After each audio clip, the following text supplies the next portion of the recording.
I hadn't offered to help Nico set up for his New Year's Eve party, but he had a way of roping me into things. I had just walked in the door from an early shift at the coffee shop, still sweaty, sticky and smelling of espresso, to find him standing on a desk chair to hang up streamers and balloons. "Oh hey!" He grinned when he spotted me walking past him from my bedroom. Nico and I had met freshman year of college, seated next to each other in a freshman, intro to college kind of class. We were roommates the next 3 years and just kept living together after we graduated in an unspoken agreement. Neither of us had steady girlfriends we could move in with, and I was sure as hell not moving back into my parents' place, so we just kept being roommates. "Will you blow up some more balloons? I think I need more silver to balance out the arch." Nico leaned back on the chair to survey the balloon arch that was now hanging in the middle of the living room wall, a curtain of streamers behind it, and huge balloon numbers laying on the floor. "Who are you trying to impress with this party, dude?" I actually didn't even know that he was going to be having a party, but I've kind of been in my own world lately, I guess. "I mean, it looks really good, I just didn't know you were going so all out tonight." "A special New Year's kiss?" His smile drops and his eyes cloud for just a second, and suddenly I'm intensely anxious that I have offended him. But then he uses both of my shoulders to steady himself as he jumps off of the swiveling chair, and his grin is restored when he looks back up at me. My shoulders are tingling where the pressure of his hands just was. A flush of warmth washes up my neck and cheeks, and I don't know why the fuck I'm blushing. We're buddies. We've lived together for 4 years now and strictly platonic, at least one of us having a girlfriend most of the time. I invited Michaela, but it seems like she's blowing me off. Nico grabbed a bag of balloons off the floor and forced several deflated silver balloons into my hands and grabbed more himself. "Well, you can do better than Michaela anyway." Nico looked up sharply from tying off a freshly inflated balloon. "We're not like officially broken up, dude, she's just flaky." My point stands. Nico rolled his eyes and turned his back to me to tie the new balloons onto the arch. I'm not trying to be jealous or anything, but Michaela is every bit a spoiled sorority girl, and Nico is frequently grumpy and silently sulks around the house after she flakes on him and doesn't follow through on anything she agrees to do with him. "She makes you miserable, dude." I handed him my balloons and finally made it to my bedroom for a shower and a nap. After scrubbing the syrup and coffee smell off of me, I crashed face down in bed and slept for several hours. Opening shifts are brutal, and I will never get used to waking up at 4 in the morning.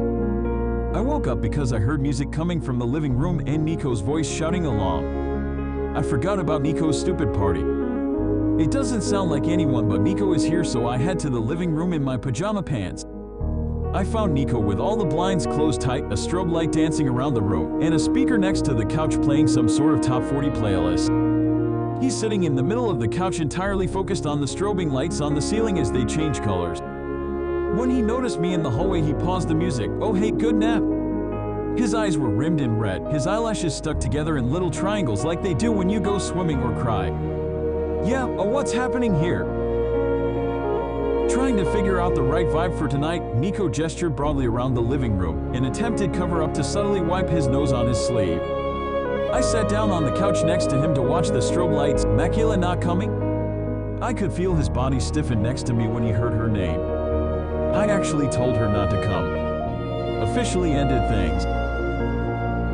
"Good for you, man." I nudged his knee with mine gently, but he kept his leg pressing against mine when I shifted back. Every cell in my right leg was awoken by the pressure of his leg on mine. "You deserve better."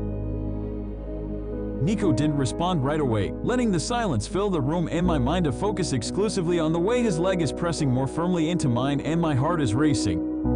"What do you mean by that?" he finally asked, his voice quiet and searching. Surprise! I turned to face him, but his head is down and he is picking at a string hanging off his pajama pants. I turn away again but sink lower into the couch before I answer, so more of me is touching him. The whole side of my body feels alive and electrified, warm and glowing. "You deserve to be treated better. Date someone who actually appreciates you." I hadn't liked Michaela from the second Nico introduced the two of us, but his dating life is none of my business, so I never said anything. She really has been making him miserable the past few weeks though. We've lived together long enough that I notice when he starts to spend most of his day sleeping, taking all of his meals to his room and coming out with stacks of dirty dishes every now and then, wearing the same ratty t-shirt and boxers for days on end. "Michaela just made you depressed." She didn't appreciate when you got her flowers. She never showed up for the dates you planned. She refused to introduce you to her friends. You deserve someone who appreciates you and how caring and generous and funny you are. You think that about me? Dude, you're my best friend. I think you're great. You're smart, good at way too many sports for it to be fair, and always really nice to people. We've been friends for years but never really talked about feelings like this. I'm embarrassed at how I gushed over Nico just now and abruptly sat up. I should probably go get dressed for your party. I jump up and hurry back to my room, trying to hide my burning cheeks. I have never felt so vulnerable or awkward around one of my buddies. I don't know what's wrong with me. When it was nearing midnight and the party was in full swing, I spotted Nico in the kitchen talking to a couple of his coworkers.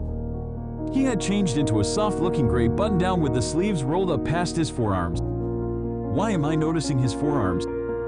He grinned and waved me over, throwing an arm around my shoulder and placing a champagne flute in my hand. This is my roommate, Jay. He enthusiastically introduced me to the small handful of work people he had been entertaining. I don't know what his job is at all. He was an engineering major and has a fancy high-tech job now. I was a humanities major and am a barista now. I don't remember a single word any of them said to me because Nico kept his arm casually around my shoulders while he talked, waving his other hand around for emphasis. The only thing I could focus on was the way my shoulders fit perfectly in the crook of his arm, and I was just the right height for him to pull me to him and rest his chin on my shoulder. I sipped my champagne and tried to appear interested until "Come watch the ball drop" came from the living room and everyone crammed into the small area around the TV under the strobing lights. Nico still had his arm around me. We moved towards the doorway between the kitchen and living room, but were hanging back on the outskirts of the group. I may have been somewhat drunk, but everything happened in slow motion. 3. The group shouted in countdown. Nico dropped his hand to my waist, gently pulling me into him. 2. I hoped he couldn't feel me shaking. 1. Nico had me backed up against the kitchen wall, his hand still gripping his waist. Happy New Year! I awkwardly cheered and raised my champagne glass half-heartedly. Shut up and kiss me. Nico grabbed my face, planting a firm kiss directly on my lips just as everyone erupted into cheers for the new year.